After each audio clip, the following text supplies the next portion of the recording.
Ucapkan selamat datang di Riset Club KMMDF MIPA UNY tahun 2023 pada hari ini, Minggu 8 Oktober 2023 bersama saya, Kurniawati, yang akan memandu jalannya diskusi kita pada hari ini.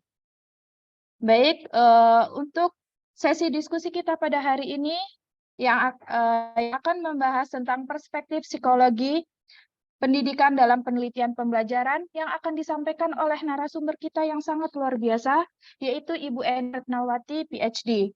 Baiklah teman-teman, mari kita sapa terlebih dahulu pemateri kita pada hari ini. Bagaimana Bu Enda? Apa kabarnya? Alhamdulillah baik dan sehat, Mbak. Terima kasih. Baik, Ada kabar terima kasih mahasiswa Bu. semua? Baik, mengenai perspektif psikologi pendidikan dalam penelitian pelajaran ini akan disampaikan oleh Ibu Endah. Baiklah teman-teman, tanpa berlama-lama lagi, saya akan membacakan CV dari Ibu Endah. Nama beliau adalah Endah Retnawati, PhD.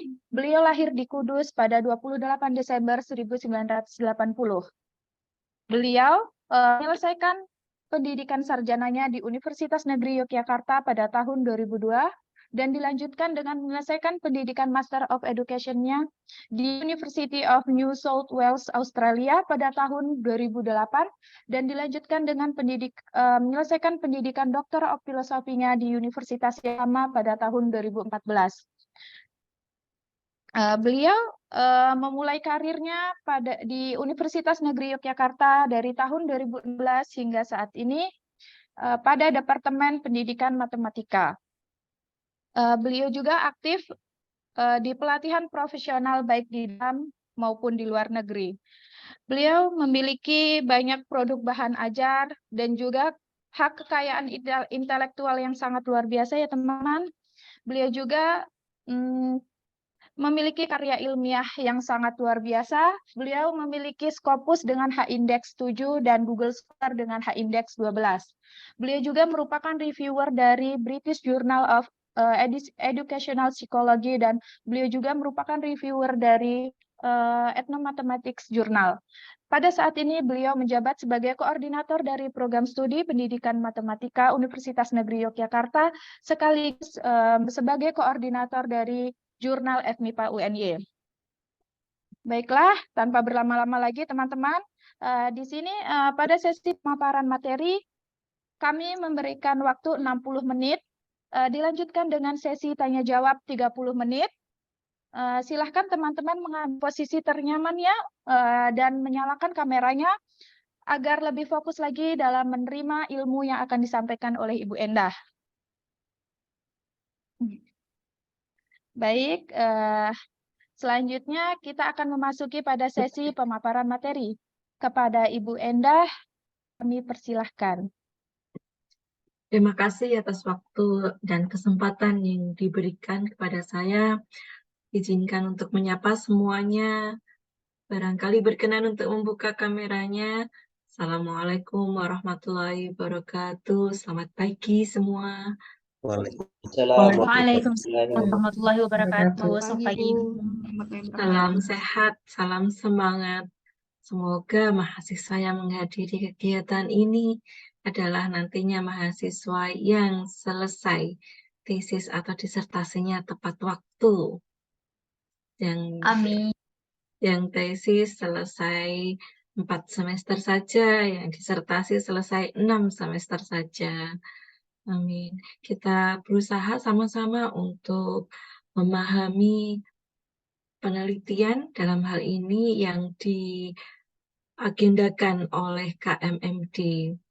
Kita belajar bersama membentuk komunitas seperti ini tentu saja akan sangat-sangat bermanfaat untuk diri kita dan juga bersama-sama untuk membesarkan atau untuk memberikan pencerahan atau turut berkontribusi terhadap peningkatan kualitas pendidikan khususnya MIPA di Indonesia. Mari kita turut membesarkan Indonesia melalui langkah-langkah kecil kita, kegiatan-kegiatan yang bisa kita lakukan kita rencanakan sebaik-baiknya dan diselesaikan dengan seoptimal mungkin. Selamat kepada seluruh mahasiswa yang sudah bangun pagi, kemudian bersiap diri menghadiri acara virtual ini. Saya mohon maaf tadi saya hadir terlambat sehingga baru memulai pada pukul 8.30 ini. Namun demikian, meskipun waktunya sangat terbatas, saya sangat terbuka untuk menerima konsultasi dari mahasiswa nantinya setelah selesai kegiatan ini. Jadi di luar kegiatan ini pun saya sangat terbuka untuk berdiskusi dengan mahasiswa tanpa formalitas. Nah, kita sama-sama belajar.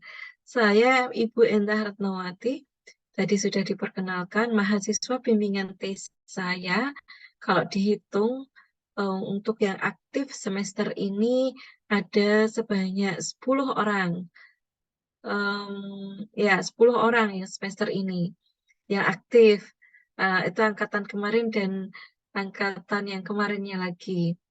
Kemudian di sebelum-sebelumnya kalau di total mungkin sudah ada 100-an orang yang sudah saya bimbing dan alhamdulillah sudah lulus.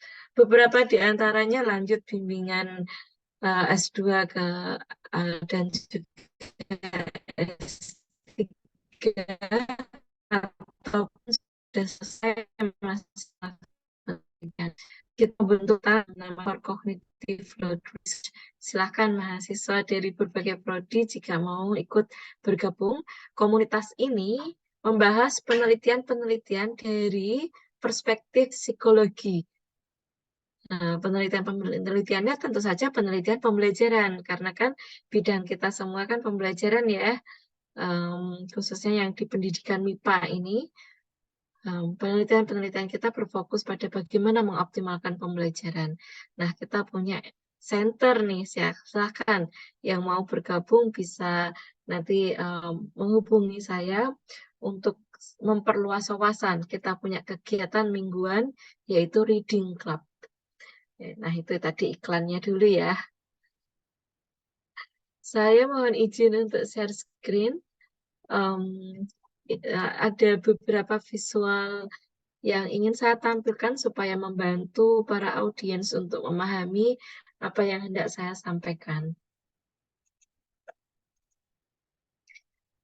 Oke, file ini nanti juga saya bagikan kepada panitia.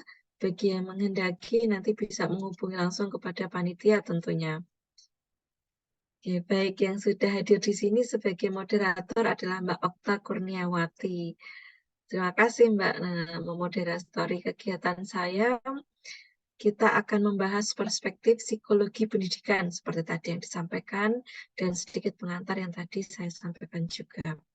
Kemudian pada akhir dari sesi webinar ini, fokus dari mahasiswa adalah menghasilkan ide-ide penelitian bidang pembelajaran MIPA atau sesuai prodi masing-masing ya.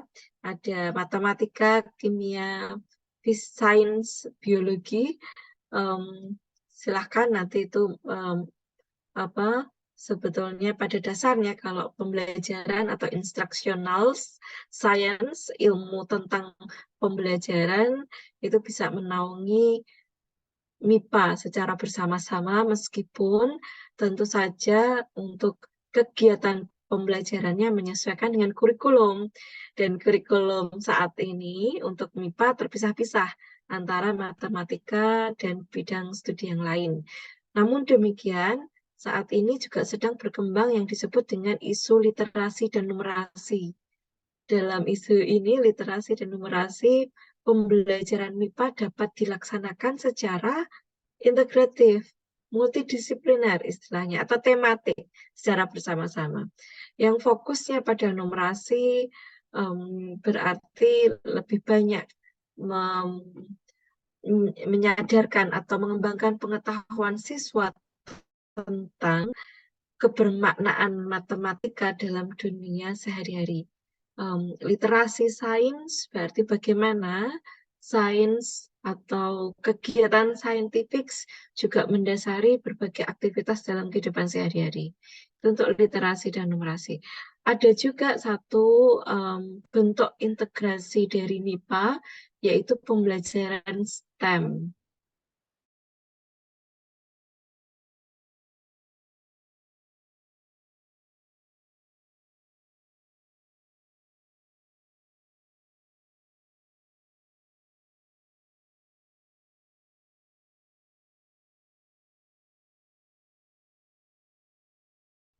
STEM. Nah, dalam paparan saya ini nanti akan membahas beberapa hal. Saya akan menggunakan urutan seperti ini. Kita akan membahas aspek psikologi terlebih dahulu, kemudian membahas aspek penelitian, lalu implementasinya. Pada akhirnya di sini tujuan akhir dari paparan saya ini nanti mahasiswa memahami tren saat ini untuk penelitian pembelajaran, baik pembelajaran bidang studi secara terpisah ataupun secara integratif, baik itu numerasi maupun STEM, menggunakan pendekatan yang lebih kritis dan inovatif, sehingga hasil-hasil penelitiannya nanti dapat memberikan kontribusi terhadap pengembangan ilmu pengetahuan atau teori-teori pembelajaran itu sendiri. Nah, teori-teori pembelajaran itu dikembangkan dalam naungan bidang ilmu yang disebut dengan psikologi.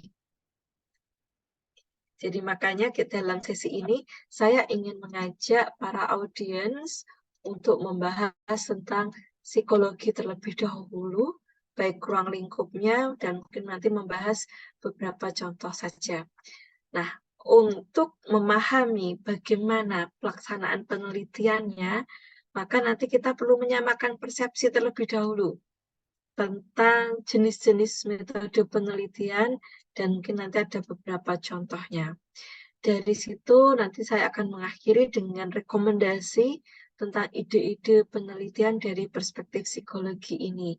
Sehingga nanti setelah webinar ini selesai, para mahasiswa mempunyai bahan untuk mengimplementasikan pengetahuan yang diperoleh dari webinar ini. Tentu saja implementasinya paling dekat adalah menyelesaikan tesis ya, menyelesaikan penelitian tesisnya atau disertasi. Barangkali juga ada mahasiswa S1 skripsi yang juga sedang mengikuti, silakan saja. Sebetulnya pada dasarnya skripsi, tesis, dan disertasi sama-sama penelitian tingkat mahasiswa. Ada beda tipisnya, nanti bisa kita bahas. Baik, saya akan langsung masuk ke pembahasan yang pertama, yaitu mengenai psikologi. Sebelum nanti masuk ke pembahasan tentang penelitian dan implementasinya. Tulis di chat room.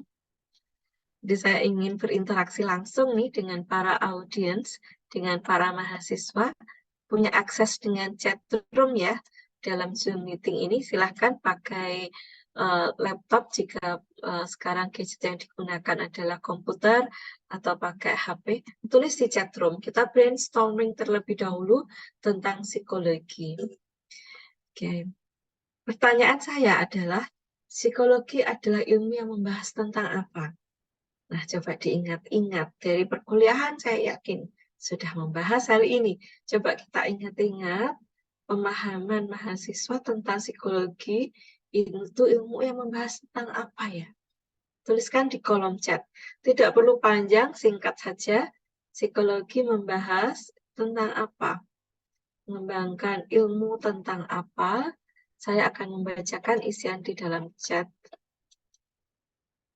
Membahas tentang sifat manusia, karakteristik manusia, tingkah laku manusia, perilaku manusia, kejiwaan manusia, manusia dan interaksinya, mental manusia, hubungan antar manusia, perilaku manusia, perasaan manusia. Banyak yang menyebut dengan perilaku ya, perilaku, tindakan. Mental itu apa toh? Mental itu pikiran. Pikiran manusia itu mental manusia. Kemudian perasaan itu berkaitan dengan afeksi. Tapi ini semuanya menyebut kata manusia. Oke, memang psikologi adalah ilmu yang membahas tentang diri kita sendiri, tentang manusia, bagaimana kita berperilaku dan bagaimana kita berperasaan. Jadi membahas tentang pikiran dan membahas tentang afeksi. Pikiran berarti berkaitan dengan proses kognitif, bagaimana kita menggunakan otak kita untuk memproses informasi, untuk memahami informasi, baik melalui mengamati, melihat, mendengarkan, menyimak, mengerjakan, melakukan, mendemonstrasikan, mensimulasikan, mencoba, apalagi ya, kegiatan-kegiatan aktivitas kita yang berkaitan dengan mendapatkan informasi dan memikirkannya, mengorganisasikan isi informasi itu dalam pikiran kita, sehingga membangun pengetahuan baru. Nah, proses membangun pengetahuan baru itu dengan mengingat-ingat pengetahuan sebelumnya atau mengaitkan dengan pengetahuan sebelumnya. Baik, telah dilengkapi oleh mahasiswa yang menuliskan di chatroom, psikologi membahas tentang pikiran, perilaku, tindakan.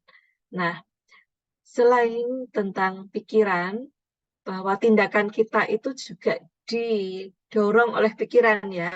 Tindakan kita itu diatur oleh otak kita dan otak kita itu bekerja berdasarkan pengetahuan-pengetahuan awal yang dimiliki. Kemudian pada saat kita memproses pengetahuan itu melalui kegiatan pembelajaran secara formal maupun dalam kehidupan sehari-hari, manusia tidak lepas dengan afeksinya atau dengan perasaan atau kata lainnya emosi. Jadi afeksi ini adalah sebuah konsep yang mendeskripsikan tentang perasaan, tentang emosi, tentang empati, tentang sosial, dampak sosial atau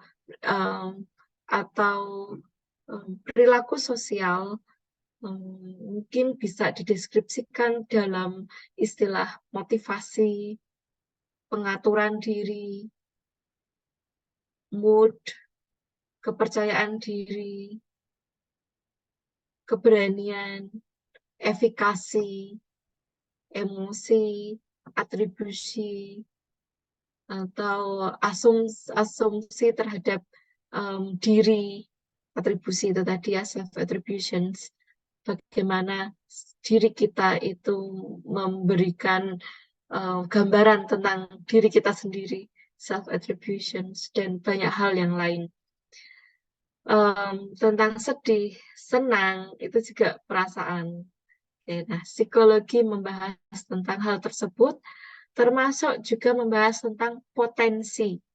Artinya bahwa manusia memiliki pikiran dan perasaan, lalu bagaimana manusia atau diri kita mengoptimalkan potensi tersebut. Tujuan utamanya adalah meningkatkan kualitas hidup. Nah, dalam hal ini, dalam ruang lingkup yang sedang kita pelajari, tentu sangat-sangat spesifik di bidang pendidikan. Tapi sebelum saya masuk ke ruang lingkup psikologi bidang pendidikan, saya ingin menanyakan lagi kepada audiens, kepada para mahasiswa. Coba tulis di chat room, ruang lingkup ilmu psikologi itu apa saja sih? Coba sebutkan ruang lingkup ilmu psikologi, tulis di kolom chat. Apa yang Anda ketahui tentang ruang lingkup ilmu psikologi? Silakan ditulis di kolom chat.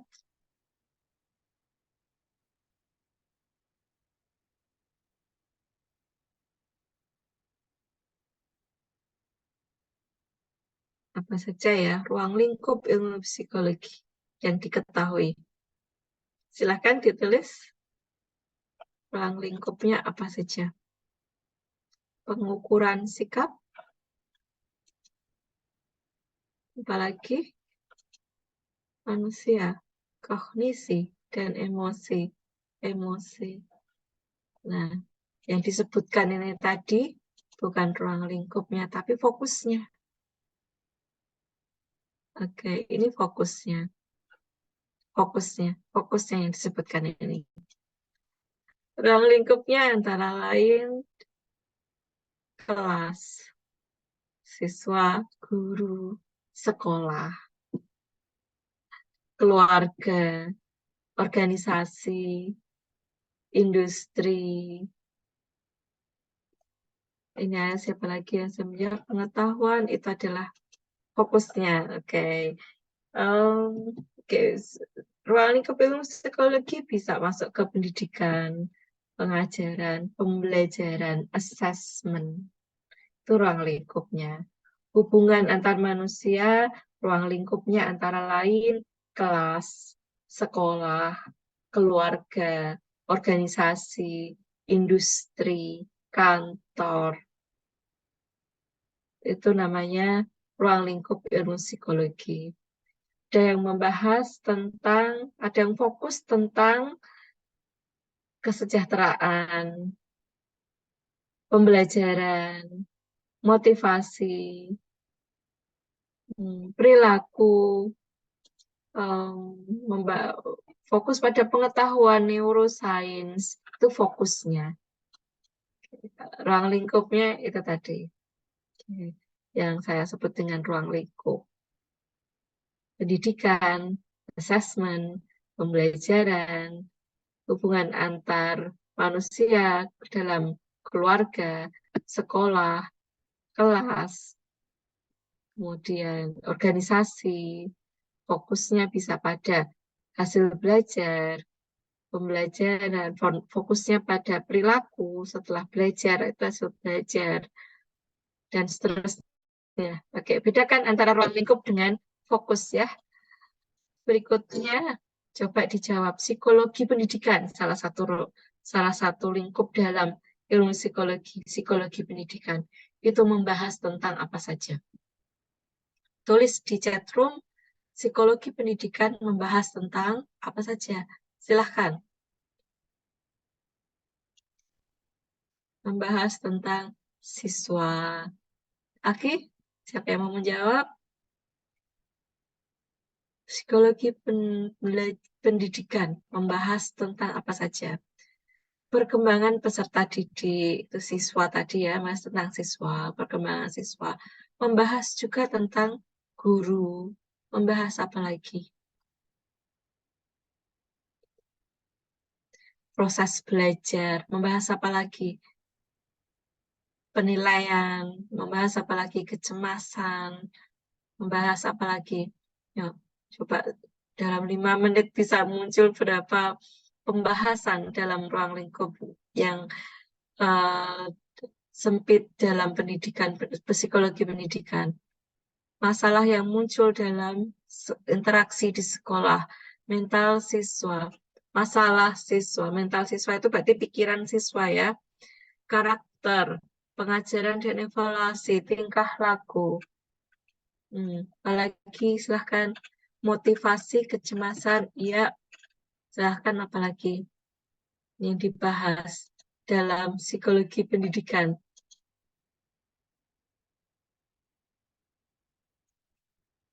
Yang dibahas tentang umpan balik atau bagaimana kita memberikan respon atas perilaku siswa. Umpan balik namanya metode pembelajaran. Mungkin enggak ya. Metode pembelajaran, strategi belajar, strategi motivasi, strategi untuk meningkatkan kepercayaan diri siswa. Oke. Cara belajar tadi sudah ya. Desain pembelajaran. Apalagi tentang guru, kepercayaan diri guru, motivasi guru, self-efficacy guru, pengetahuan guru, Itu juga ruang lingkup dalam psikologi pendidikan. Termasuk sekolah juga. Sekolah itu juga dibahas dalam psikologi pendidikan. Kepemimpinan, organisasinya,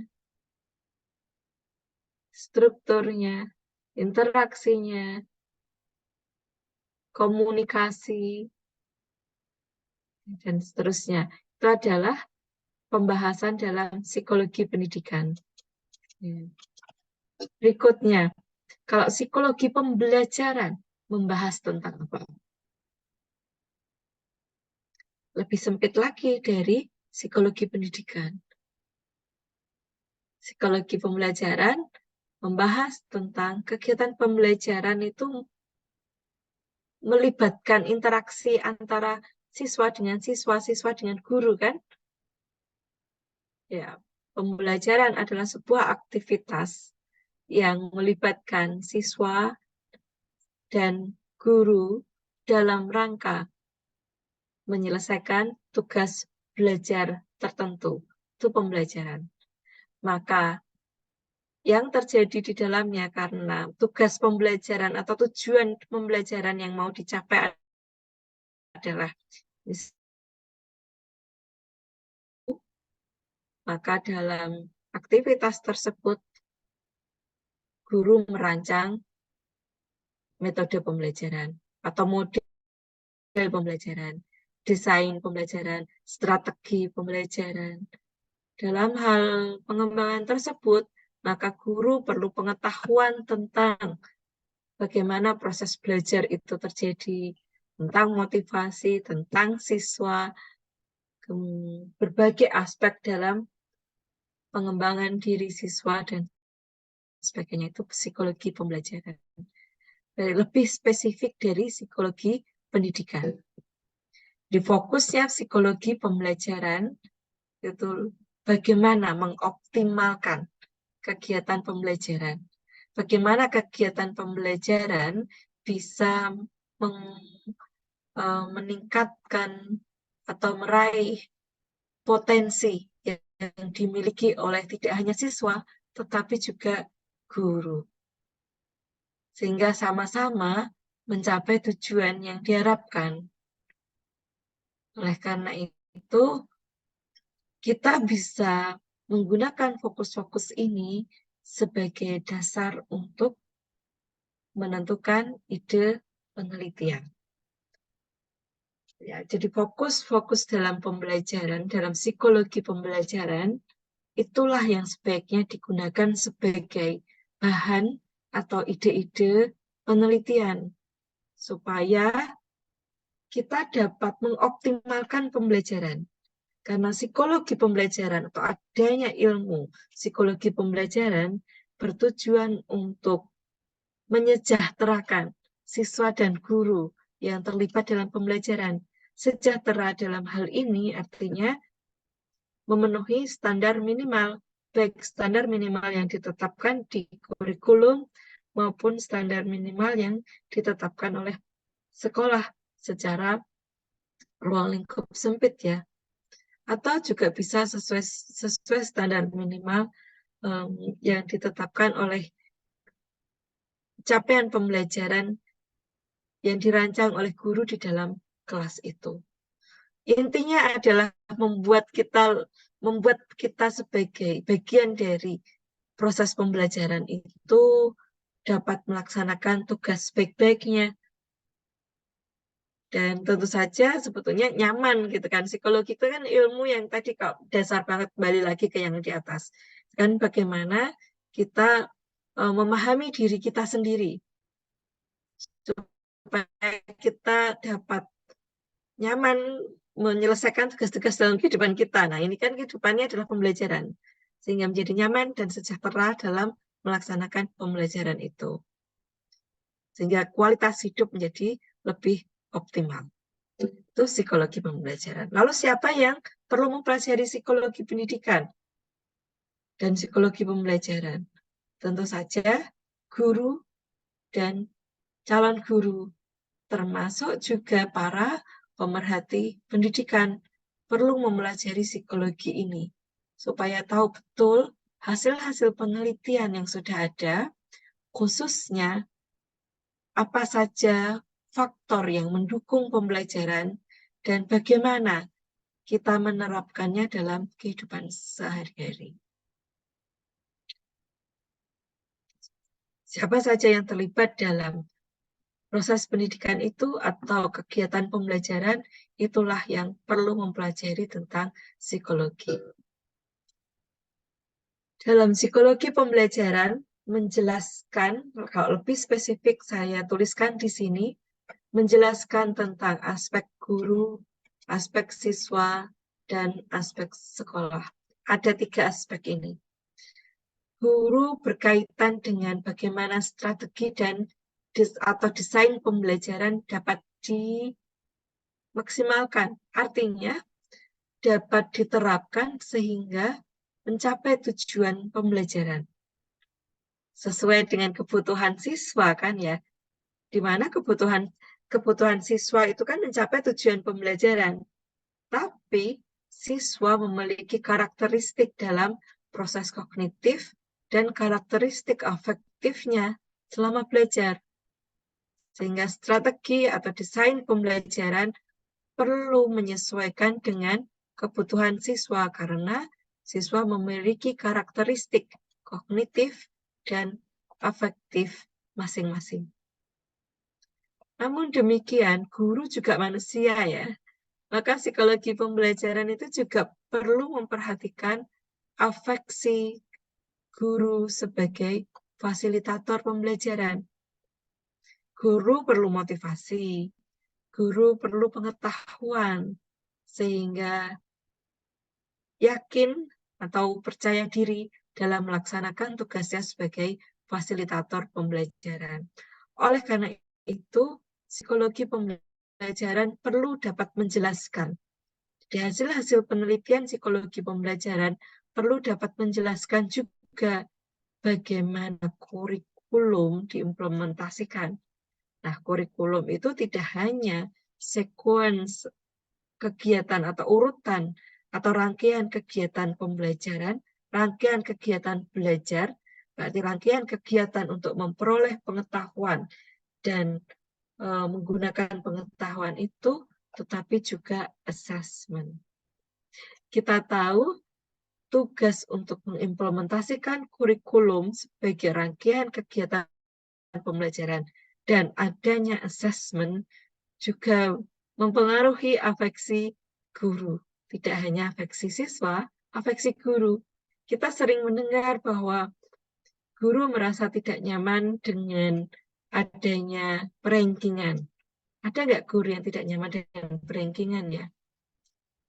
Apalagi misalnya guru tidak mendapatkan hadiah apabila siswanya tidak ada yang lulus KKM gitu ya.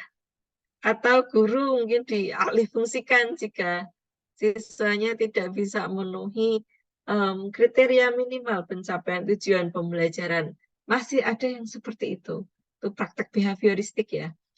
Praktek dari paradigma behaviorisme. Apapun bentuknya itu, kegiatan-kegiatan yang ada di sekolah karena melibatkan guru, tentu afeksi guru sebagai fasilitator pembelajaran juga perlu diperhatikan. Nah, sekolah sebagai institusi pun punya afeksi. Antara lain, keyakinannya, kepercayaan dirinya, kemampuan atas pengetahuannya. Afeksi yang dimiliki oleh sekolah ini mungkin masih jarang untuk diperhatikan. Padahal sekolah adalah kelompok atau kumpulan para fasilitator pembelajaran. Kalau lingkungan guru adalah lingkungan yang saling memotivasi untuk belajar, maka sekolah itu sekolah yang lebih dinamis daripada sekolah di mana guru-guru tidak memiliki motivasi untuk mengikuti perkembangan terbaru.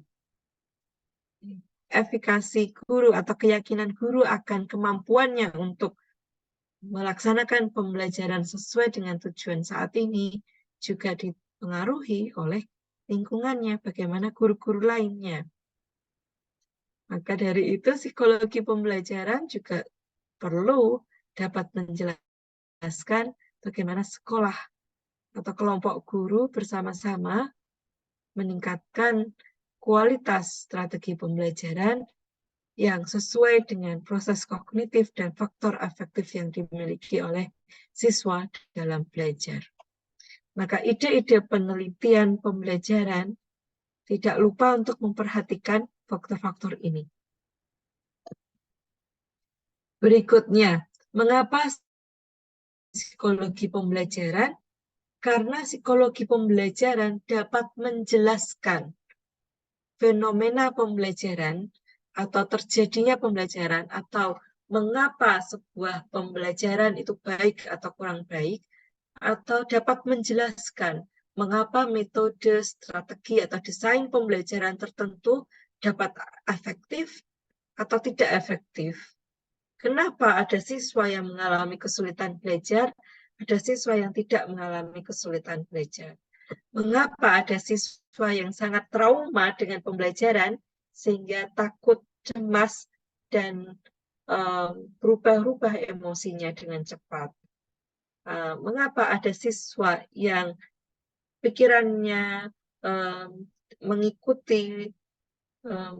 mengikuti arahan-arahan dengan terbuka atau growth mindset, atau pikirannya tumbuh, tapi ada juga yang dia sangat sulit sekali menerima perubahan yang ada di lingkungannya.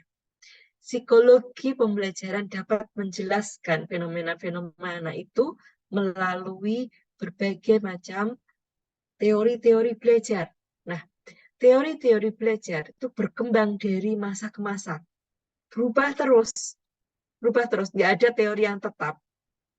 Bahkan kalau Anda yakin dengan konstruktivisme pun bukan teori yang tetap, terus berkembang sampai sekarang. Perkembangan teori-teori belajar mungkin awal mulanya masih menggunakan paradigma behaviorisme.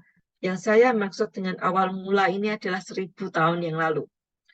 Penelitian bidang psikologi sudah dimulai sejak lama ya, bukan baru-baru saja.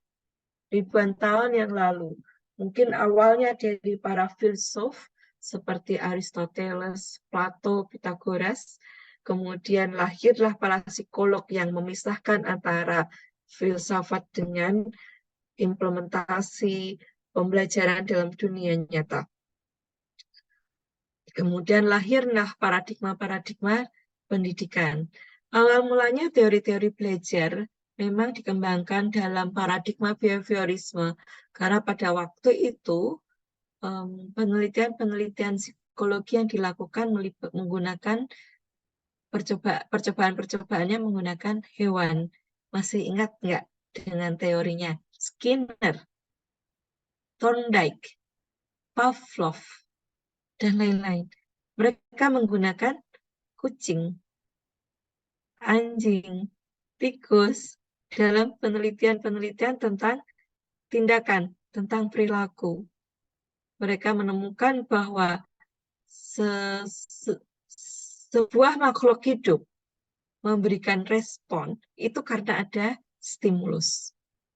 Maka dikenallah teori stimulus respon. Nah, itu paradigmanya behaviorisme.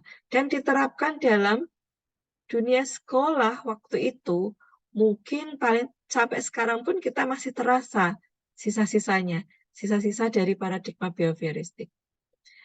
Namun sekitar 100-an tahun yang lalu mulai dipertanyakan. Dipertanyakannya adalah mengapa dengan stimulus yang sama, respon siswa bisa berbeda-beda.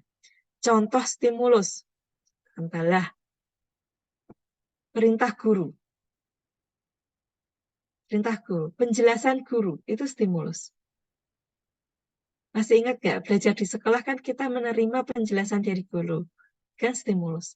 Gurunya sama, kenapa ada siswa yang bisa dan siswa yang tidak bisa? Padahal gurunya sama. Misalnya dalam satu kelas siswa diberi buku yang sama, buku ini sebagai stimulus, tapi responnya bisa berbeda-beda. Ada yang membaca, ada yang tidak membaca. Ada yang membaca dengan komprehensif, ada yang membaca hanya judulnya saja. Ada yang tidak tertarik membaca sama sekali. Stimulusnya sama, tetapi responnya berbeda. Sama-sama diberi makan, ada yang habis separuh, habis 1 piring, atau nambah, minta makan lagi. Stimulusnya sama. Kenapa respon bisa berbeda-beda? Kemudian tumbuhlah teori-teori belajar yang baru. Paradigma pendidikan mulai bergeser ke kognitivisme dan konstruktivisme. Pergeseran behaviorisme ke konstruktivisme dan kognitivisme menjelaskan. Jadi paradigma-paradigma baru itu mencoba untuk menjelaskan mengapa stimulus yang sama, respon siswa bisa berbeda-beda. Oke. Nah, tadi di awal saya menyebut sedikit bahwa ilmu psikologi itu awal mulanya dari filsafat. Saat ini pun ilmu filsafat juga masih mempengaruhi perkembangan ilmu psikologi. Sehingga mahasiswa mungkin tahu ada paradigma konstruktivisme, kognitivisme juga dibahas di filsafat kan ya. Nah, di filsafat itu membahas tentang idealnya kehidupan ini itu disajikan dalam bentuk seperti apa. Bentuk ideal sebuah kehidupan itu dipelajari dalam filsafat. Kemudian ada spesifik filsafat pendidikan. Bentuk idealnya proses belajar itu seperti apa? Konstruktivisme membahas tentang bahwa idealnya belajar itu adalah memproses stimulus secara individual sehingga meng-create pengetahuan baru. Artinya respon atau pengetahuan baru yang dihasilkan dari stimulus-stimulus yang diterima oleh siswa sangat bergantung pada proses yang dialami oleh individu, karakteristik siswa. Sehingga dalam konstruktivisme kita mengenal bahwa pengetahuan dikonstruk sendiri oleh siswa. Bukan diberikan oleh guru kepada siswa, tapi dikonstruk sendiri oleh siswa. Dan proses mengkonstruk pengetahuan dapat dilakukan melalui penemuan-penemuan individu. Penemuan-penemuan. Jadi adanya pengetahuan yang saat ini kita ketahui. Pengetahuan yang ada di dunia ini. Pengetahuan matematika, pengetahuan IPA yang saat ini sudah terakumulasi itu adalah hasil konstruksi atau hasil penemuan-penemuan para pembelajar.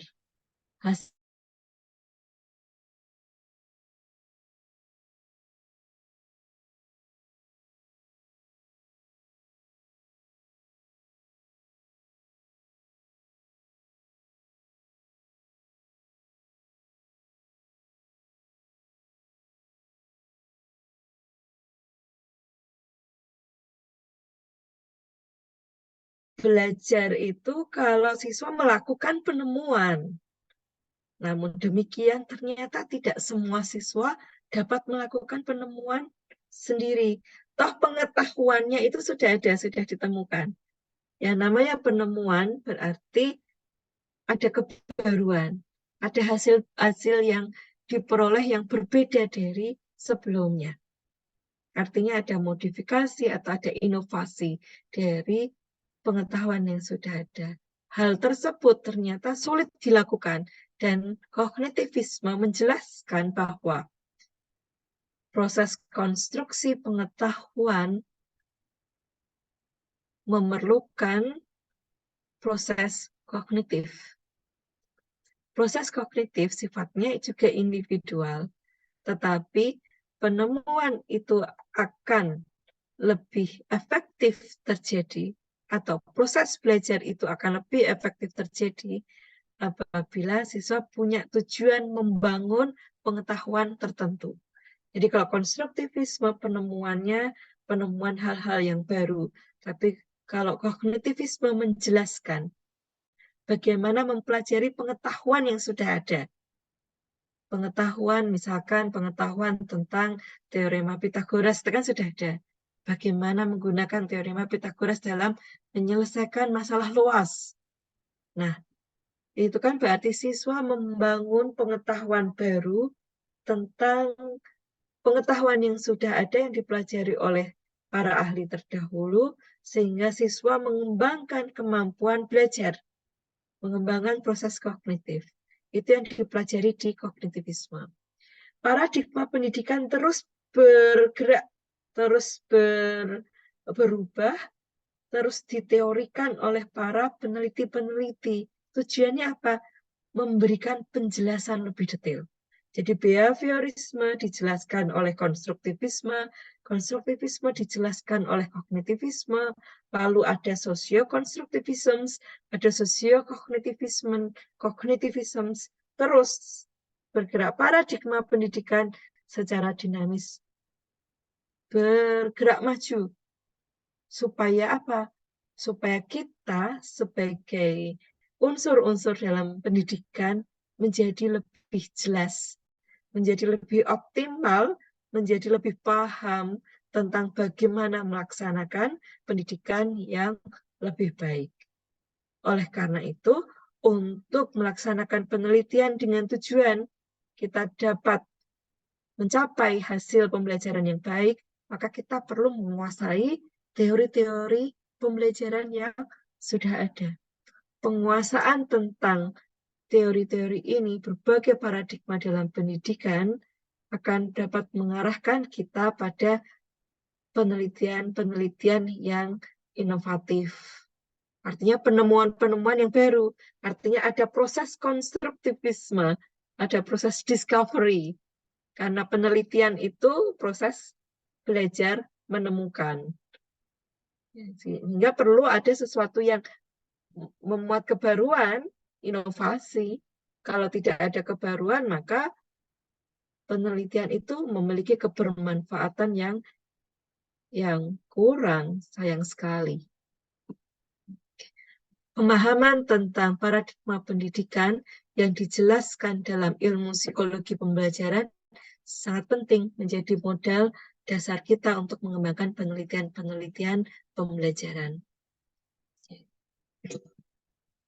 Lebih spesifik, teori-teori pembelajaran sudah sangat kompleks sampai saat ini. Artinya, di dalam ilmu psikologi pembelajaran sudah banyak penjelasan tentang motivasi, tentang pemrosesan informasi, tentang pengaturan diri, tentang pemecahan masalah atau problem solving, tentang memori dan neuroscience. Teori-teori pembelajaran ini yang sifatnya ini kan lebih spesifik ya dari yang tadi, yang paradigma tadi. Nah, ini dijelaskan juga dalam ilmu psikologi pembelajaran. Oleh karena itu, hasil-hasil penelitian sebelumnya perlu kita baca supaya penelitian yang kita lakukan fokus pada hal tertentu. Kalau kita fokus pada hal tertentu, aspek tertentu dalam pembelajaran, penelitian yang kita lakukan memiliki kebermanfaatan yang tinggi. Dan tujuan adanya penelitian yaitu tadi, mencari makna-makna, mencari kebenaran-kebenaran baru atau membuktikan kebenaran yang sudah ada. Penelitian bertujuan untuk apa? Membuktikan kebenaran-kebenaran yang sudah ada atau mencari kebenaran-kebenaran baru.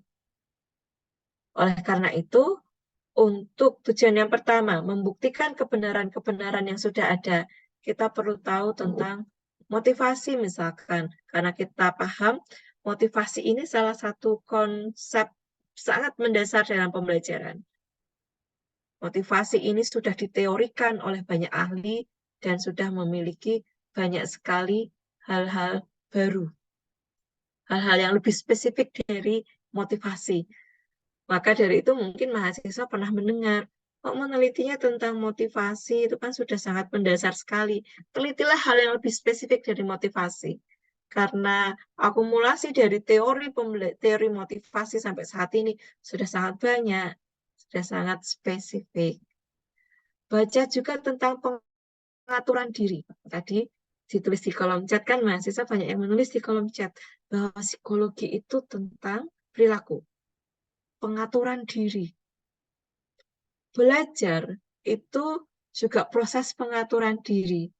Dan teori pembelajaran yang membahas tentang bagaimana siswa berperilaku dalam belajar, itu juga punya self-efficacy, self-regulation, self-confidence, self-esteem, self-attributions. Teori-teori tersebut sudah sangat spesifik ya, sangat fokus ya. Maka dari itu, bacalah tentang teori-teori pengaturan diri sehingga kita bisa lebih spesifik dalam melaksanakan penelitian bidang pembelajaran. Tentang pemrosesan informasi. Tentu kita sebagai guru, tugas kita kan apa? Membuat bahan ajar kan? Bahan ajar. Bahan ajar itu memuat informasi tentang apa yang dipelajari siswa. Maka dari itu, untuk mendesain sebuah bahan ajar, kita perlu paham bagaimana siswa memproses informasi yang ada di dalam bahan ajar. Bahan ajar bisa berupa tulisan atau gambar, berarti kita menggunakan potensi visual yang dimiliki oleh siswa. Bahan ajar juga bisa berupa auditori atau cerita, berupa audio, cerita, storytelling. Seperti sekarang ini saya berceritakan, cara menjelaskan, saudara mendengar, nah bahan ajarnya berupa suara. Tapi bisa juga gambar dan suara. Sekarang mahasiswa melihat gambar dan ini juga bahan ajar yang disebut dengan audio visual karena ada visualisasi dan ada audio yang menjelaskan visualisasinya.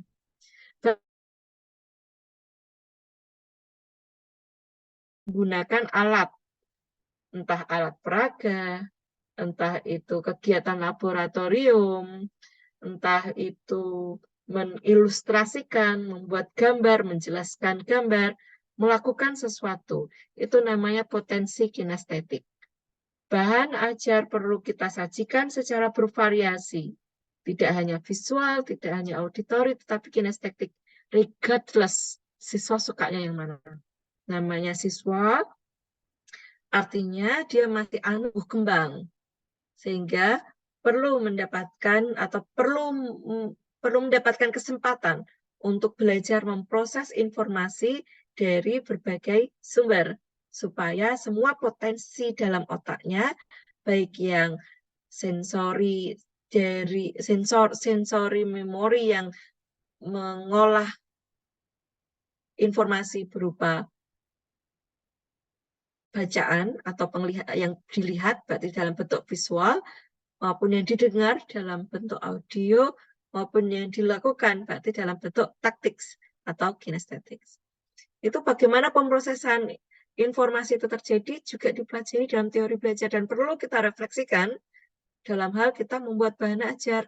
Padahal banyak sekali ya penelitian di bidang pembelajaran yang fokusnya membuat bahan ajar.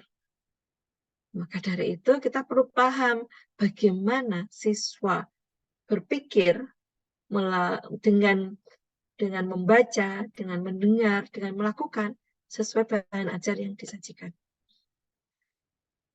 Oleh karena itu, dalam teori pembelajaran juga berkembang ilmu bidang neuroscience yang mana menjelaskan lebih spesifik bagian otak sehingga kita tahu betul bagian-bagian otak itu bagaimana dia bekerja. Tidak hanya otak kiri, otak kanan, bukan itu, tetapi termasuk di dalamnya adalah bagaimana otak kita bisa konsentrasi. Nah, jarang diteliti oleh mahasiswa nih, bagaimana konsentrasi itu bisa terjadi. Atau strategi belajar yang seperti apa sih yang kita supaya bisa konsentrasi. Mahasiswa pernah ini enggak dengar tentang Pomodoro? Strategi belajar, strategi konsentrasi. Jadi belajar fokus dalam 30 menit, lalu berhenti 5 menit. fokus lagi 30 menit, lalu berhenti 10 menit. Pernah itu ya? Itu strategi untuk konsentrasi. Mahasiswa pernah ingat nggak dulu sewaktu di SMA menghafalkan rumus-rumus trigonometri dengan singkatan? Sindemi, kosami, tandesa. Kalau di kimia menghafalkan tabel periodik itu namanya apa? Ada yang mau menceritakan? Tabel periodik itu membuat singkatan gitu ya? Membuat singkatan untuk dihafalkan, toh? Itu namanya strategi memori. Itu encoding namanya, encoding strategy. Atau bahasa awamnya adalah cara belajar. Strategi belajar. Itu juga dijelaskan dalam psikologi pembelajaran. Dan perlu diteliti karena itu juga mendukung bagaimana pembelajaran bisa dioptimalkan. Mendukung bagaimana siswa bisa sejahtera dalam belajar. Artinya tujuan belajarnya bisa tercapai. Yang terakhir tentang psikologi pemecahan masalah, bahwa kita tahu belajar itu kan tidak sekedar hanya mengumpulkan pengetahuan, tetapi dapat menggunakan pengetahuan itu untuk memecahkan masalah-masalah lain. Artinya mengoptimalkan cara kerja otak kita, cara kerja otak siswa. Jadi belajar istilahnya train your brain. Ingat ya, train your brain. Istilah belajar. Jadi belajar itu istilahnya adalah melatih otak supaya otak mau bekerja. Belajar itu tidak hanya mengakumulasi pengetahuan, tetapi juga belajar itu melatih otak menggunakan pengetahuan. Melatih otak menggunakan pengetahuan berarti di sini mengembangkan kemampuan berpikir. Mahasiswa mungkin tahu taksonomi Bloom's, kemampuan berpikir. Kita ada berpikir tingkat rendah, berpikir tingkat tinggi. Memecahkan masalah yang rutin atau memecahkan masalah yang non-rutin. Memecahkan masalah yang monodisiplin atau multidisiplin atau interdisipliner. Memecahkan masalah numerasi, memecahkan masalah literasi, atau pada intinya adalah bagaimana kemampuan berpikir itu bisa optimal. Tidak hanya mengumpulkan pengetahuan, tetapi menggunakan kembali pengetahuan itu. Lebih bagus lagi, dapat menggunakan pengetahuan itu dengan otomatis, dengan lancar, dengan fluence. Nah, kemampuan-kemampuan berpikir itu juga ada teorinya. Maka ketika kita meneliti pembelajaran, saran saya, fokuslah pada hal yang lebih spesifik. Karena apa? Saat ini psikologi pembelajaran itu sudah sangat kompleks.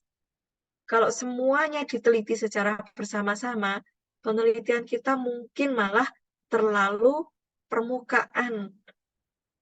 Nggak mendalam, nggak eksplorasi mendalam, tetapi hanya di permukaan saja.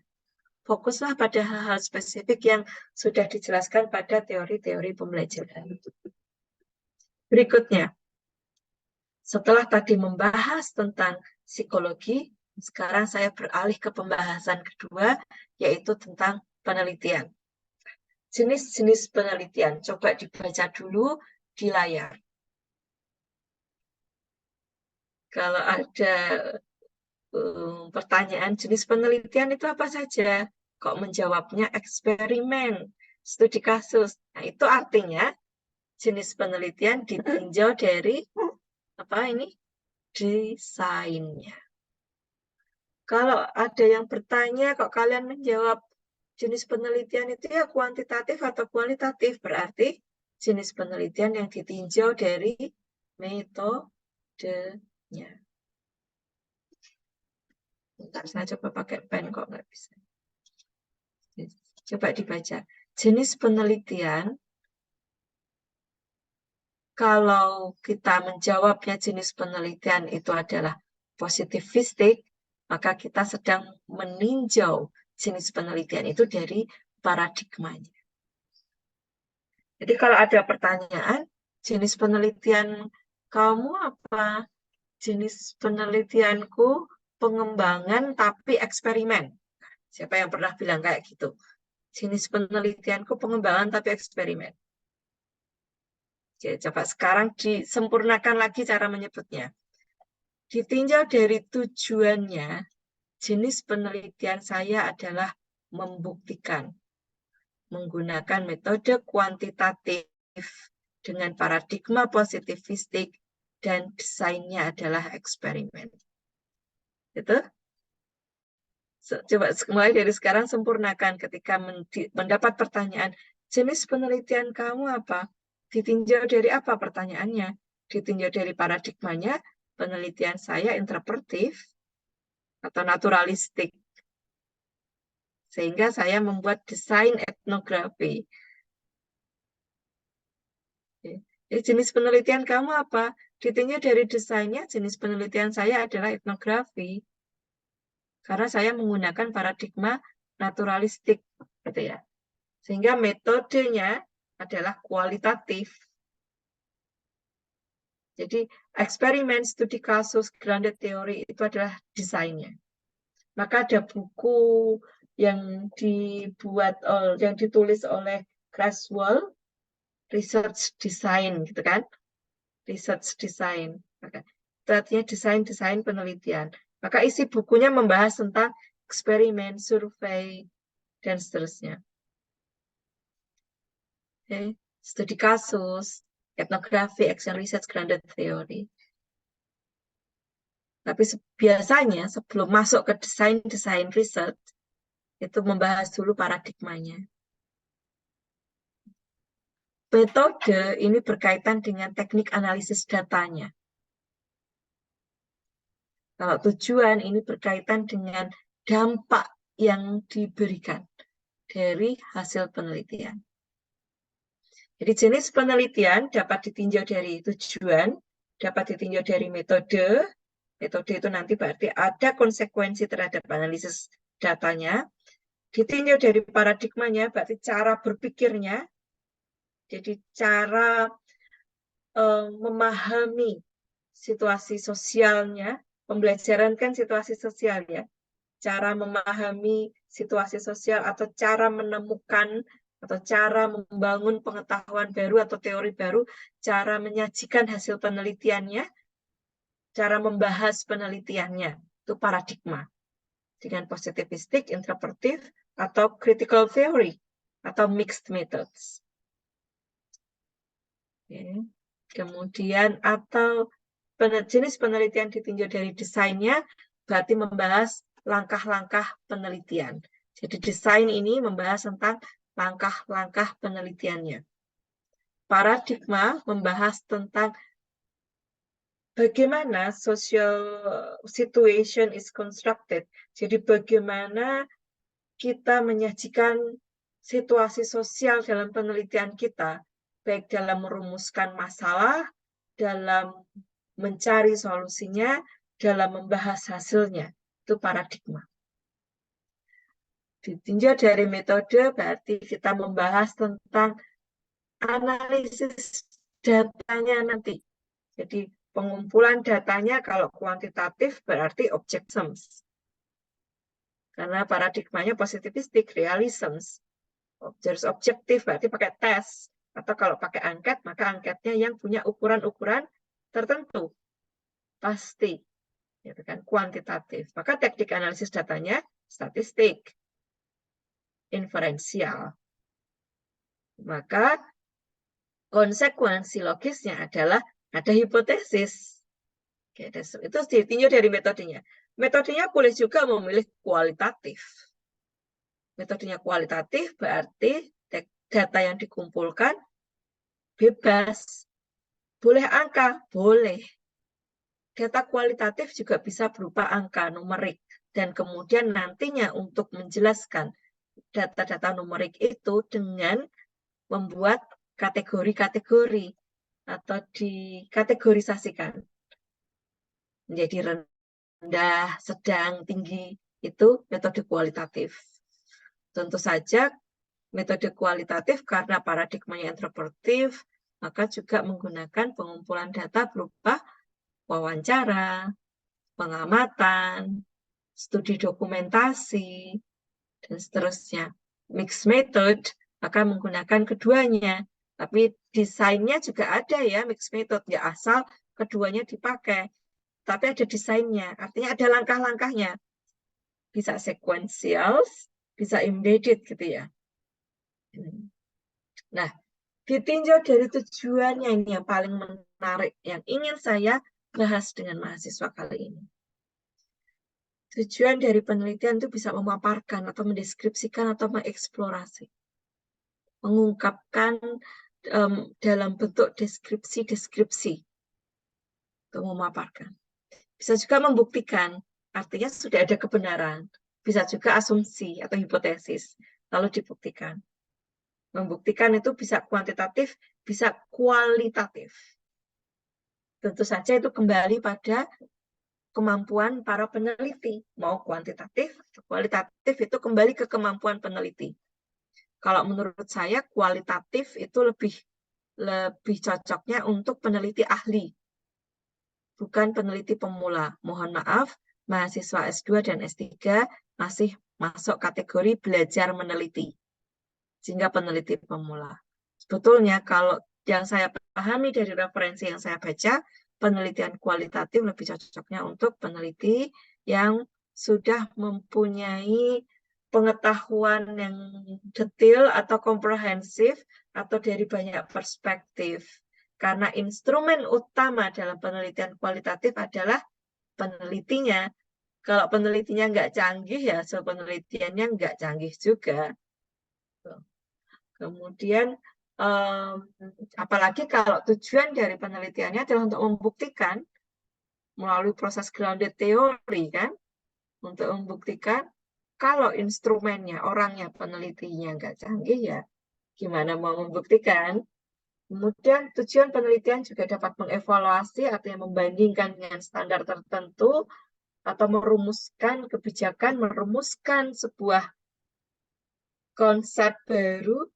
Jadi ada membuat konsep, kemudian di dalam konsepnya itu ada konstruk-konstruk yang seperti apa susunannya, lalu diuji menggunakan analisis faktor, structural equation model, itu untuk merumuskan. Oke.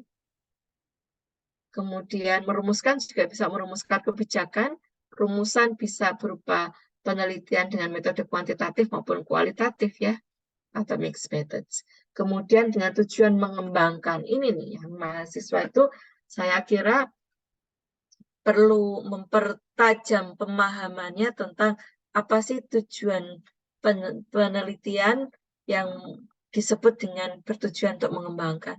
Research and development, penelitian dan pengembangan itu satu paket. Kalau belum punya roadmap penelitian 5 tahun, atau roadmap penelitian 10 tahun, itu artinya belum melakukan research and development. Research and development itu sebuah kegiatan yang siklik, berulang-ulang untuk mencapai sebuah tujuan akhir tertentu, teori tertentu, prinsip teori tertentu. Jadi research and development bukan yang satu kali penelitian. Research and development itu one complex activity, satu aktivitas kompleks yang dilakukan oleh peneliti. Sehingga dia melakukan rangkaian penelitian dengan tujuan tertentu untuk mencapai tujuan akhir. The research and development. Nah, tujuan dari penelitian dapat untuk mengambil tujuan pengembangan ini, memang penelitian dapat bertujuan untuk mengembangkan research and development. Nah, mengembangkan itu seperti apa? Mungkin bisa kita pahami dari satu konsep yang disebut dengan TKT, tingkat keterukuran teknologi. Mahasiswa yang mengikuti pemaparan dari Dikti, khususnya untuk pengajuan pendanaan penelitian, mungkin kenal dengan TKT ini, tingkat keterterapan teknologi. TKT 1 dan 3 ini disebut dengan penelitian dasar, TKT 4 sampai 6 disebut dengan penelitian terapan, TKT paling atas disebut dengan tingkat pengembangan. Maka kalau tujuan penelitiannya adalah untuk mengembangkan, TKT-nya itu sampai sini, saudara-saudara. Mengembangkan, itu berarti sudah dapat mendemonstrasikan dalam lingkungan yang sebenarnya. Menghasilkan pengoperasian, benar-benar teruji dan terbukti, sehingga dapat digunakan atau diseminasikan dalam lingkup yang luas. Namanya juga TKT, namanya juga penelitian. Research and Development itu mulainya dari TKT 1 sampai ke TKT 9, bertahap, nggak langsung 9, tapi bertahap. Research and Development itu bertahap. Dan misalnya Research and Development-nya tentang model A, model buku model A gitu ya, atau metode A atau model pembelajaran A. Maka penelitiannya itu berawal dari prinsip dasarnya dulu. Formulasi konsepnya, pengukurannya, pembuktiannya, eksperimennya dulu. Penelitiannya fundamental dulu, dasar dulu. Oke, ketemu prinsip-prinsip. Setelah ketemu prinsip-prinsip, ada validasi, demonstrasi model atau prototipe. Namanya penelitian terapan. Menerapkan dalam situasi yang relevan. Situasi yang relevan itu berarti laboratorium. Makanya kalau ke sekolah itu sampel dan dalam situasi laboratorium. Itu lingkungan yang relevan, itu terapan. Kemudian kalau mau masuk ke level berikutnya, level pengembangan, maka prototipe yang divalidasi dalam lingkungan terbatas itu, dalam sampel-sampel, diujikan dalam lingkungan sebenarnya. Diturunkan ke masyarakat, dicoba langsung ke masyarakat. Maka mungkin mahasiswa pernah dengar ini gimana sih kebijakan nasional kok masyarakat diminta coba-coba ikut gitu kan. Nah, dari sini semoga mahasiswa bisa memahami who you are, tingkatan peneliti mana Anda. Kalau peneliti yang sudah mempunyai roadmap atau perjalanan penelitian, maka dia sudah melakukan research and development. Kalau baru sekali saja meneliti, apalagi meneliti untuk keperluan tugas akhir, levelnya masih fundamental. Bahkan para peneliti sesungguhnya yang sudah melakukan research and development, ranahnya pun masih banyak yang ranah fundamental. Ranah-ranah fundamental, akumulasi dari penelitian-penelitian fundamental, baru kemudian bisa divalidasi dalam lingkungan yang relevan, sehingga masuknya ke penelitian terapan. Kalau sudah bisa dipakai lebih luas, diuji cobakan, dijual, diindustrikan, itu masuknya penelitian pengembangan. Sehingga mulai sekarang, mahasiswa saya ajak untuk coba pahami lagi arti kata pengembangan dalam penelitian pengembangan. Sehingga saya sarankan yang jenis penelitian ya dari desainnya yang ini. Penelitian kamu itu eksperimen atau apa? Jadi bukan penelitian pengembangan. Ya, jenis penelitian ditinjau dari desainnya. Itu eksperimen, survei dan seterusnya. Kalau mau mix, berarti ya ada studi kasusnya, ada eksperimennya, mungkin mixnya atau yang mana, mix silahkan, mau yang mana, namanya juga campuran. Berikutnya, untuk meyakinkan lagi kepada mahasiswa nih, saya menggunakan gambar ini dari teknologi. Lihat bagian peran di sebelah kanan yang saya beri lingkaran merah ini. Perannya perguruan tinggi itu memang di semua tingkatan dari 1 sampai 9. Tapi khususnya untuk tingkat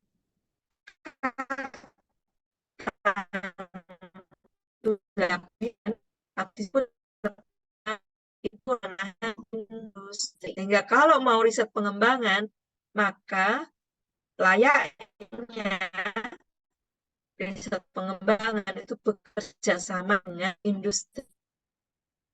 Kalau risetnya baru sampling, itu riset terapan, biasanya bekerja sama dengan lembaga, badan, karena ada uji coba yang lebih dalam lingkungan yang lebih relevan. Tapi kalau penelitiannya baru untuk pembuktian konsep, bahkan validasi kode pun sebetulnya masih terapan tapi bawah, masih pembuktian konsep, formulasi, prinsip dasar, itu adalah peneliti riset dasar. Dan nggak dosa, riset dasar itu nggak apa-apa. Tanpa ada riset dasar, nggak mungkin ada riset terapan, nggak mungkin ada riset pengembangan. Untuk peneliti pemula seperti mahasiswa, kalau kita menggunakan skema ini, maka cocoknya di dalam ranah ini. Kalau mau bekerja sama dengan industri untuk fabrikasi, proses fabrikasi dari produk penelitian, maka levelnya sudah riset pengembangan dan itu mahal prosesnya, biayanya mahal. Untuk sebuah tugas akhir mungkin tidak bisa satu orang, tapi satu kelompok yang mana juga dana penelitiannya termasuk tinggi.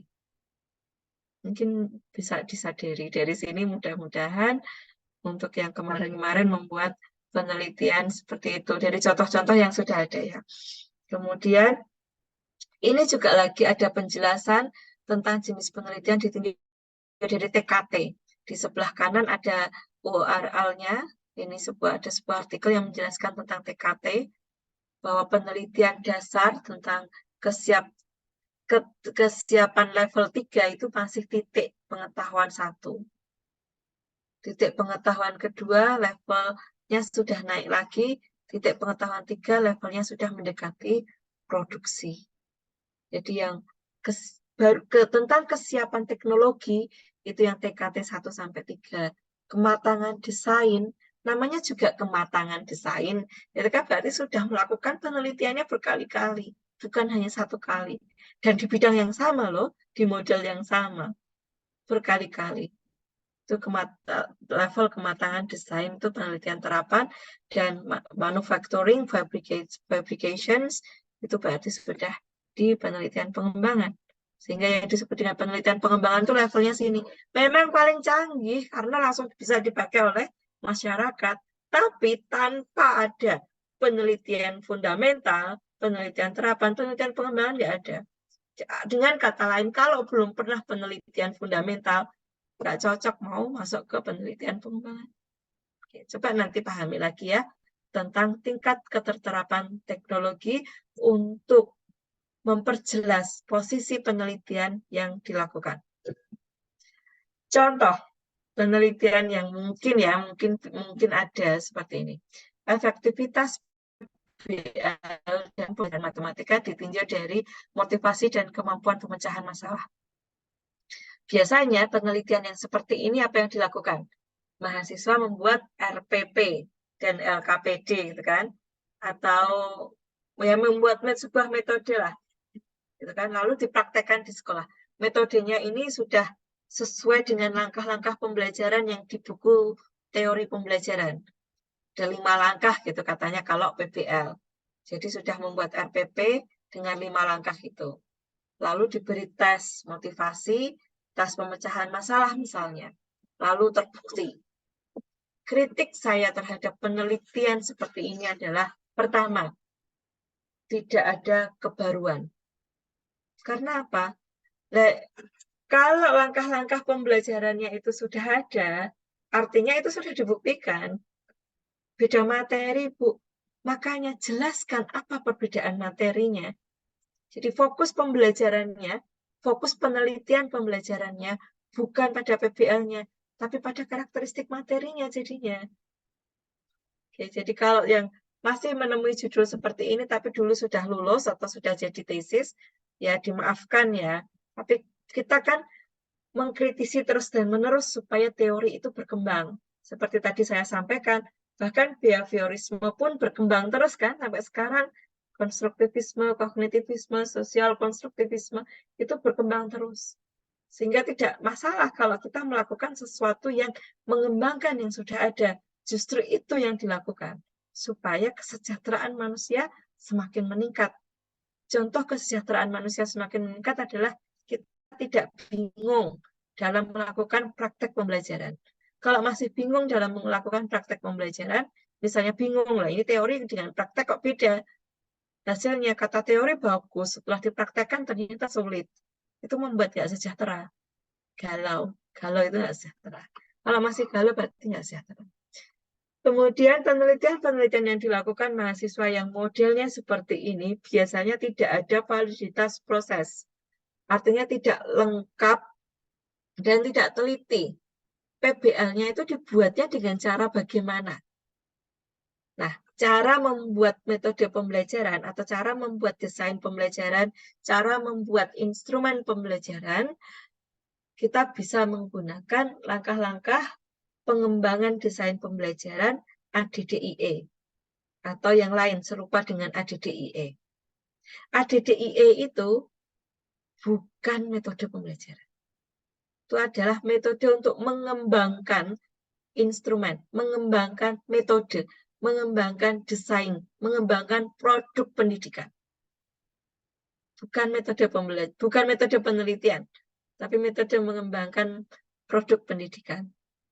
Metode penelitian berarti dari produk yang sudah ada itu diteliti menggunakan entah desain eksperimen, desain studi kasus, atau yang lain. Jadi hati-hati dalam menggunakan kata desain dan pengembangan di sini ya. Karena itu sebuah kata yang umum sekali. Jangan dicampur-campur. Kemudian selain itu, Ibu izin mengingatkan waktunya kurang dari 5 menit. Oh ya. Terima kasih. Oke. Contoh penelitian seperti ini juga biasanya tidak ada rekomendasi penelitian selanjutnya.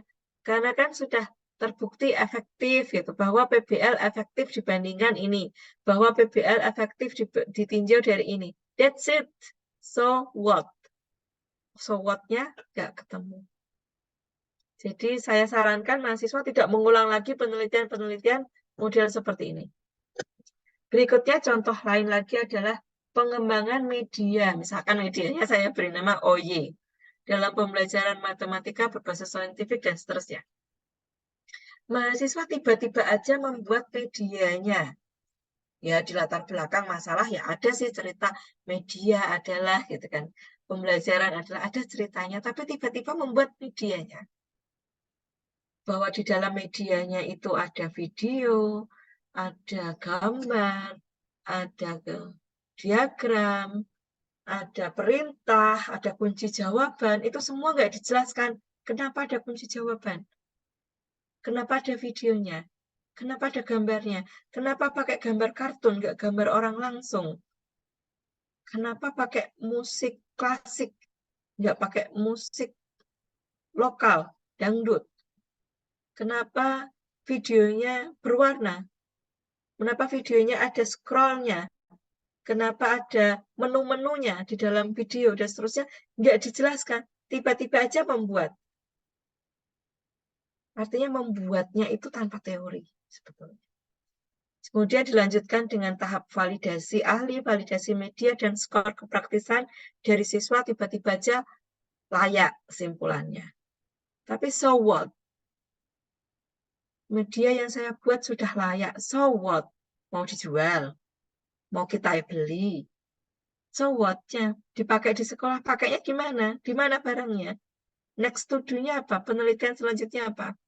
Sehingga kritik saya terhadap metode penelitian atau contoh penelitian seperti ini adalah tidak ada novelty, tidak ada teori dasar pengembangannya, tidak ada bukti empiris yang memadai, tidak ada rekomendasi untuk penelitian selanjutnya. Maka kebermanfaatannya sangat rendah. Padahal penelitian yang baik itu adalah penelitian yang memiliki kebaruan, ketelitian, kelengkapan, kebermanfaatan. 4 hal itu. Nah, rekomendasi saya adalah fokuslah pada variabel bebas. fokuslah pada teori pembelajaran mana yang mau digunakan, lalu buatlah metode atau model atau strategi pembelajaran yang dimodifikasi dari metode atau model yang sudah ada dalam teori. Modifikasilah sesuai dengan tujuan. Misalnya, tujuannya untuk meningkatkan motivasi.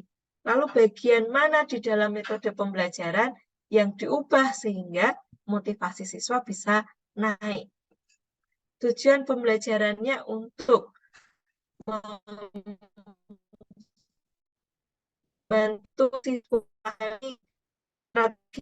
masa dalam metode modifikasi PBL. Bagian mana dalam PBL-nya yang dimodifikasi?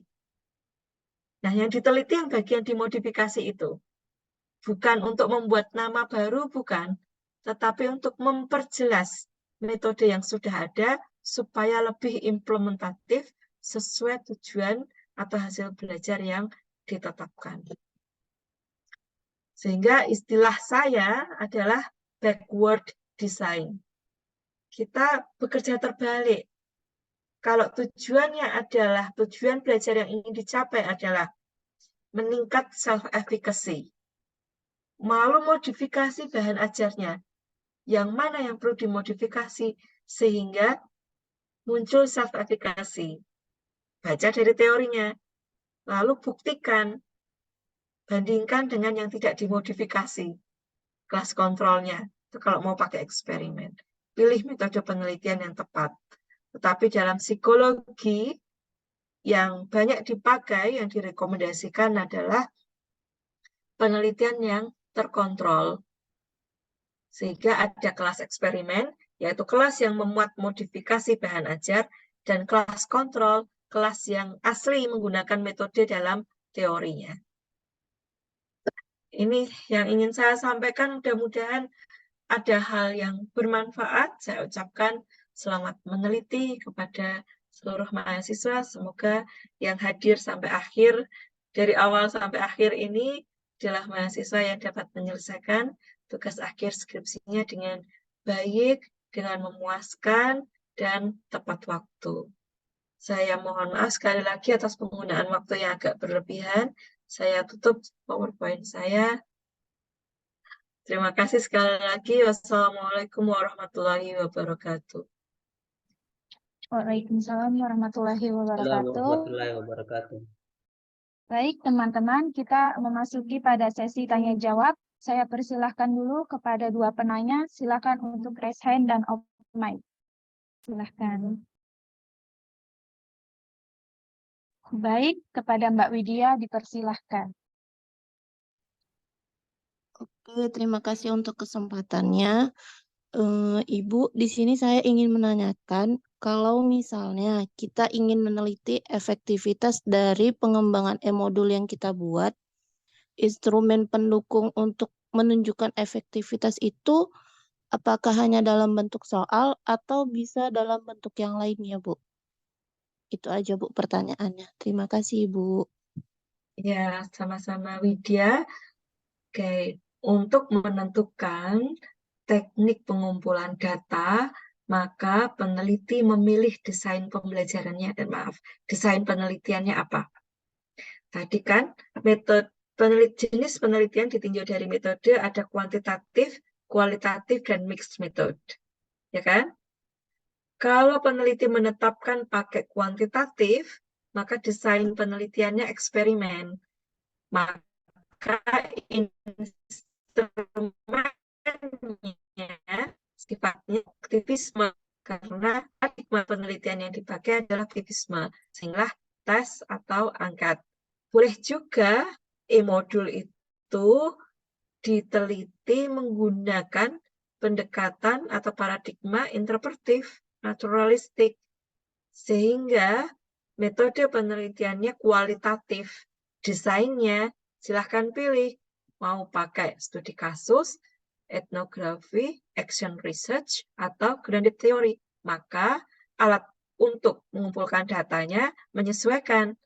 Bisa wawancara, bisa pertanyaan tertulis, bisa studi dokumentasi, bisa ketiganya, bisa salah satu saja, tapi tentu saja nantinya yang memenuhi persyaratan keilmiahan, berarti datanya valid dan reliable, itu kalau kuantitatif.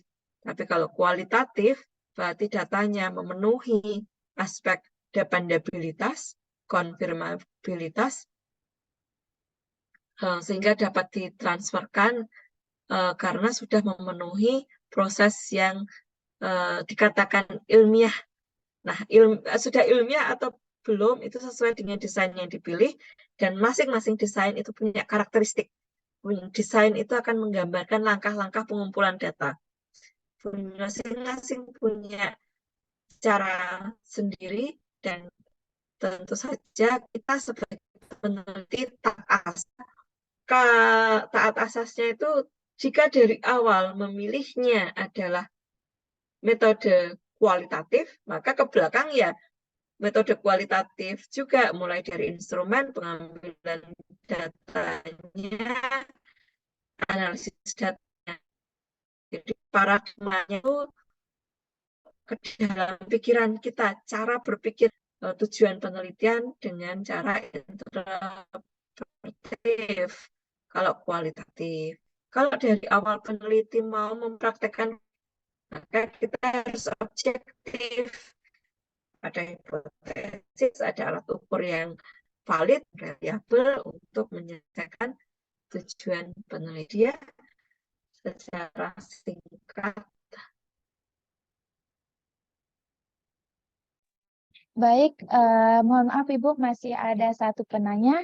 Nah, silahkan kepada Mbak Tika untuk open mic-nya, Mbak. Ya, silahkan. Baik, terima kasih Ibu. Sebelumnya mohon maaf izin bertanya Ibu. Insya Allah kan rencananya penelitian saya itu terkait dengan analisis. Kemudian nanti akan menganalisis sebuah model pembelajaran dengan pendekatan tertentu. Nah, biasanya itu kan sudah seperti sudah dipatenkan bahwa analisis itu biasanya mengarah ke kualitatif. Akan tetapi rumusan masalah yang saya buat, kemudian saya juga tidak melakukan wawancara atau observasi kepada orang lain. Tapi saya akan melakukan pembelajaran langsung ke kelas eksperimen seperti itu. Kemudian saya buat metode pembelajaran saya itu adalah eksperimen atau kuasi eksperimen. Apakah itu pasti salah Ibu, atau memang intinya itu apa? Kalau judulnya analisis itu pasti metodenya itu harus menggunakan kuali. Apa kalau saya menggunakan kuasi eksperimen sudah pasti salah dan tidak sesuai? Mohon maaf Ibu sebelumnya. Terima kasih. Ya, pertanyaan yang bagus. Semua jenis penelitian ada tahapan analisis data.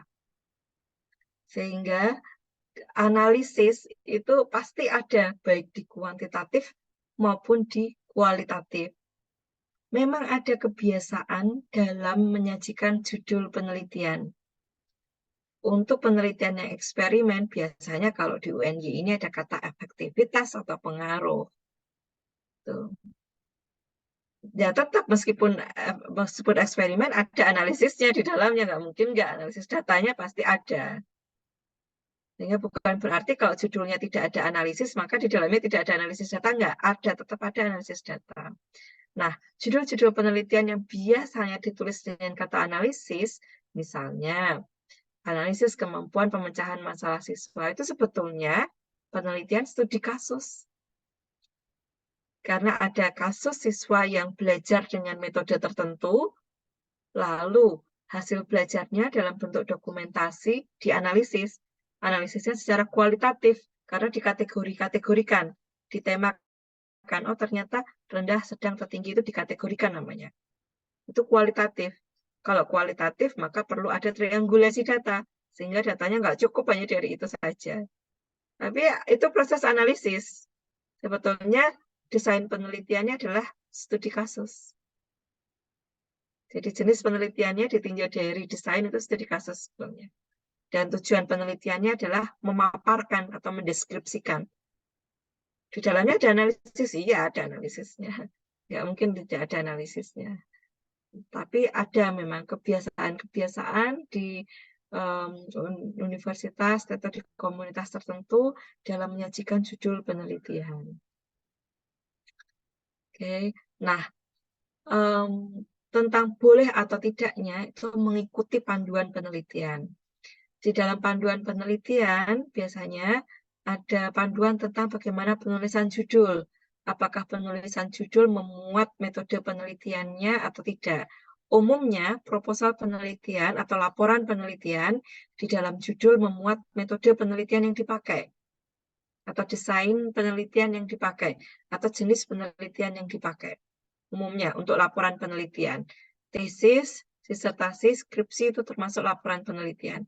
Tapi kalau artikel itu beda. Tren saat ini, penulisan judul artikel itu tidak memuat jenis penelitiannya apa, tapi hasil penelitiannya apa. Jadi agak beda trennya. Nah, tren judul penelitian yang mana masih dalam bentuk laporan proposal atau laporan penelitian umumnya memuat tentang jenis penelitiannya apa. Ada kebiasaan yang itu ya, kalau judulnya analisis berarti itu padahal itu sebetulnya studi kasus. Maka silahkan mulai dari sekarang bisa dipertajam pemilihan kata dalam membuat judul supaya kita tidak berpikiran sempit bahwa oh kalau efektivitas ya eksperimen, padahal efektivitas itu juga bisa diteliti secara kualitatif. Oh kalau analisis itu berarti kualitatif, tidak. Analisis itu juga bisa dalam bentuk kuantitatif. Analisis itu ada di kuantitatif dan kualitatif juga. Bahkan meneliti tentang korelasi pun, korelasi X dan Y, itu tidak hanya kuantitatif, itu juga bisa kualitatif. Jadi posisi kuantitatif dan kualitatif itu setara. Untuk tujuan yang sama itu bisa dengan kuantitatif juga dengan bisa kualitatif.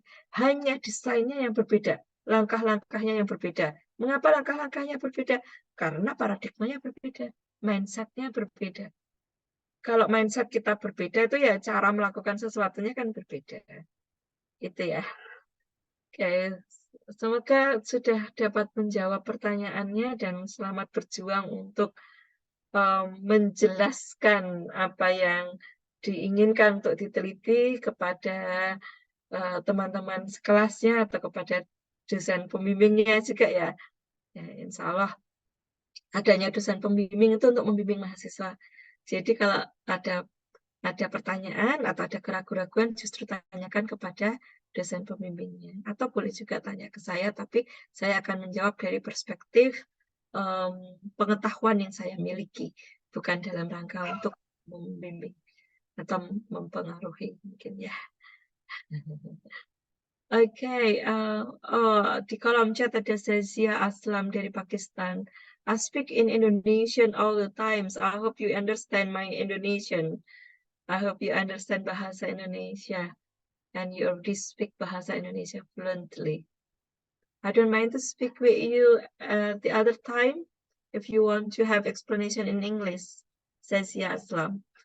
Baik, silahkan moderator. Baik, terima kasih Ibu. Ini masih ada penanya, tapi berhubung waktu kami terbatas, mungkin bisa nanti dari teman-teman peserta langsung japri ke Ibu untuk menanyakan hal yang ingin ditanyakan. Begitu ya teman-teman. Terima kasih Ibu atas pemaparan materi dan berbagi ilmunya yang luar biasa di kegiatan riset kelas KMMDF MIPA UNY. Mari teman-teman kita beri aplaus atau tepuk tangan untuk Ibu. Sesi selanjutnya adalah penyerahan sertifikat. Mohon dibantu untuk panitia operator penyerahan sertifikat secara simbolis. Baik Ibu, mohon diterima ya, ini sertifikat dari KMMDF UNY atas pemaparan materi Ibu pada acara riset kelas kami. Terima kasih Bu. Terima kasih kembali. Semoga acara-acara seperti ini sustainable ya, berkelanjutan, ada terus. Karena penting sekali kita terus berkembang melalui penelitian, artinya dengan memahami penelitian-penelitian yang sudah ada dan turut mengembangkan teori. Jangan hanya sebagai pemakai, tapi turut mengembangkan teori pembelajaran. Terima kasih dan selamat. Semoga sukses selalu. Baik, terima kasih Bu. Mungkin bisa dokumentasi dari si operator, Ibu. 1, 2, 3.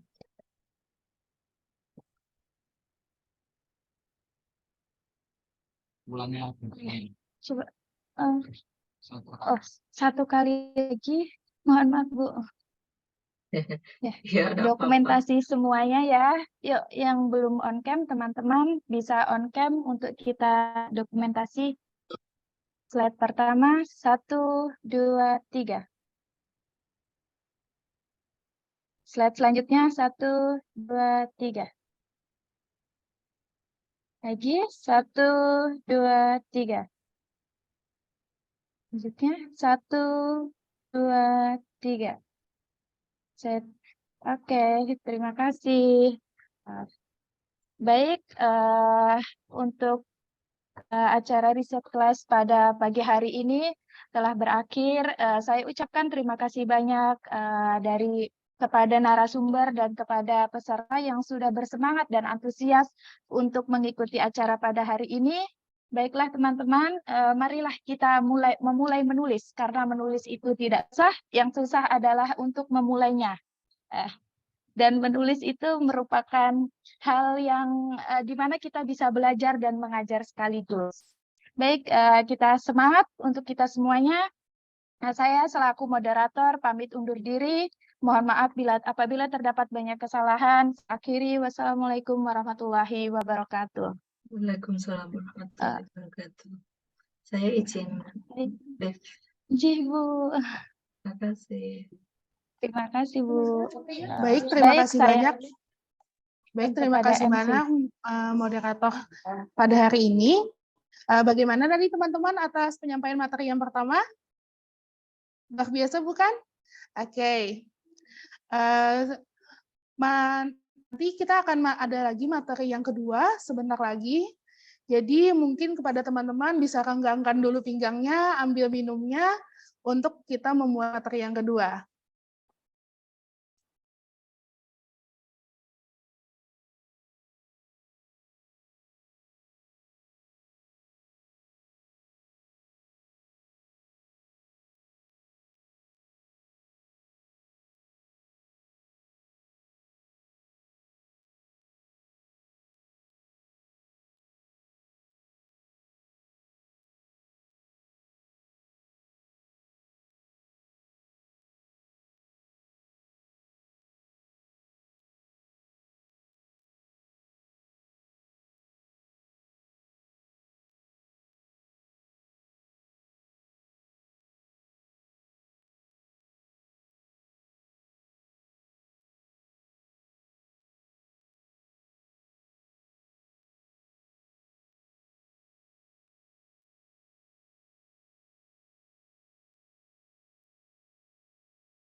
Baik teman-teman, untuk teman-teman yang ada di Zoom, dipersilakan untuk menyalakan kameranya dan menggunakan virtual background ya, karena sebentar lagi acara kita akan segera dimulai untuk sesi yang kedua.